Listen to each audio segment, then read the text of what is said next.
I'm Janet Galore. I'm a program manager on the strategic prototyping team. Today I'm going to walk you through a conceptual demo of how technologies in the future can radically change how we find, use, and share the world's information. And this is around an educational scenario, but think about how this might be applied to all sorts of activities. Right here I've got a tablet PC that I can use for my classwork, and I've got a lot of different things I can access here, including a really great digital textbook that allows me to explore some anatomy.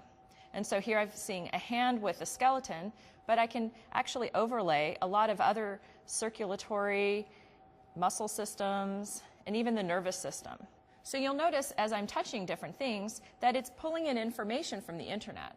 And a lot of the computation is being done locally on my PC here, but I can drill in and access new information. So for example, this is some more information around this particular anatomy lesson, and it's accessing this full 3D model. And if I want to see the whole body, I can zoom out and load the whole model here. And you can see that this really is interactive. It allows me to explore things in my own pace. And if I want, I can explore other parts of the body. Let's take a look at the brain here. So notice here it's loading some more information from various sources, and it zooms me in. And now it's actually going to show me how the synapses work in the brain. And so here's some information that was provided by my professor. It's an animation actually showing me how the processes work and the synapses communicate.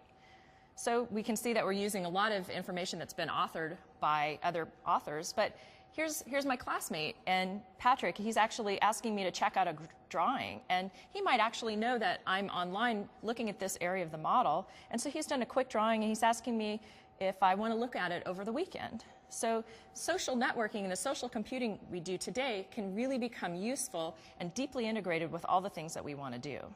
As well, I have access to other resources. So down here, I have a whole bunch of other links and resources related to what I personally am interested in and what I've been studying. This has been anticipated by the powerful software, and you'll see that it's using a color coding system so that the ones that are red is less related, and the ones that are green are very related to my topic of study. And if I don't want to read things from everybody, I can actually just look at all the resources that are provided by people in my study group. Let's take a look at something a little more fun. This caffeine in your brain looks kind of interesting. And this is actually a simulation that somebody wrote and is using the same models that I've been interacting with. But they were able to write this little app that I can load, and it helps me understand really how the caffeine's going to enhance the activity in my frontal lobe. This is me right now.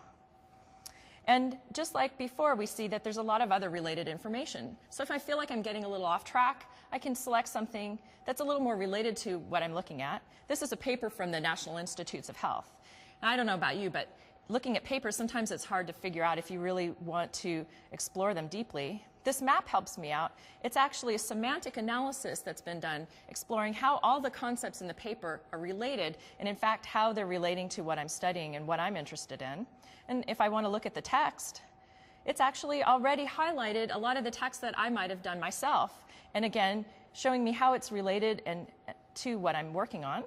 And if I want to get a little more information, I can see that there's a language slider here. And so it shows me that this was actually in Japanese, and it's been automatically translated for me. So instead of just being the English Wide Web, it's actually the World Wide Web. And if I want to store those notes, I can add them to all the notes I've been taking. This notes application is great because it has a nice timeline here. If you think about the kids today and how they might actually have access to technologies like this in the future, you might have been storing all your notes and the things you've been exploring throughout your life.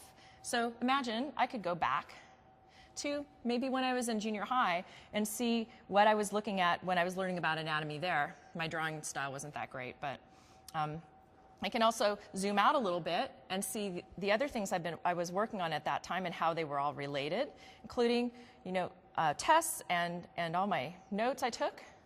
And then if I go to present day at that same view, I can see here's what I am studying and all the concepts. So all the things that I'm learning in my life and exploring, I have access to here. As well, I have access to things that I'm planning in the future. here's a group presentation that we're working on as a class, and I actually have a meeting here at the library, and we're going to be collaborating on that project. So let me show you how these technologies might help our collaboration in the library. So in the future, we'll see more and more of these surface-type computing environments where we can really share and collaborate together in an easy, open way.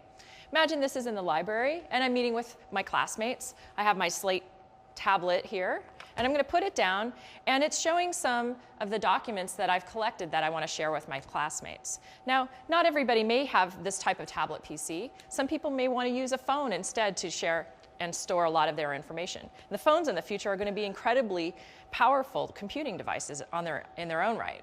So they can also put their phone down and share the information that they've gathered. So some of these docs are pretty cool. Some of them have been highlighted automatically.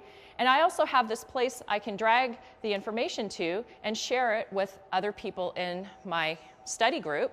And let's see, this one looks pretty cool too. I'll share that one out. So we can see that we can share information across devices with other people who aren't present. But besides just the computing devices, even everyday objects will become interactive. Now, this is a model of the brain that we have in the library since we're studying anatomy. And this object has been tagged with a lot of digital information.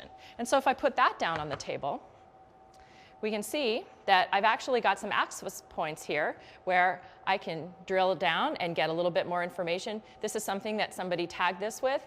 It's about something that's related to our class, so I'm going to share that out too. So even everyday objects can be part of our overall computing environment. Another thing that we've been playing with and prototyping with are some flexible displays. So this is actually a flexible display here. It's like e-ink, the types of things that you would see on digital books and so on. And we see these evolving into color displays, something that you might be able to roll up or fold and put in your backpack, and then hook up to your phone or other computing device so you have a lot more flexibility. So we've seen a lot of examples here of how we can share more information together in easier ways and natural ways, and we're going to be able to have computing technologies that anticipate our needs and help us really surf the whole world's knowledge in ways that are more productive for us.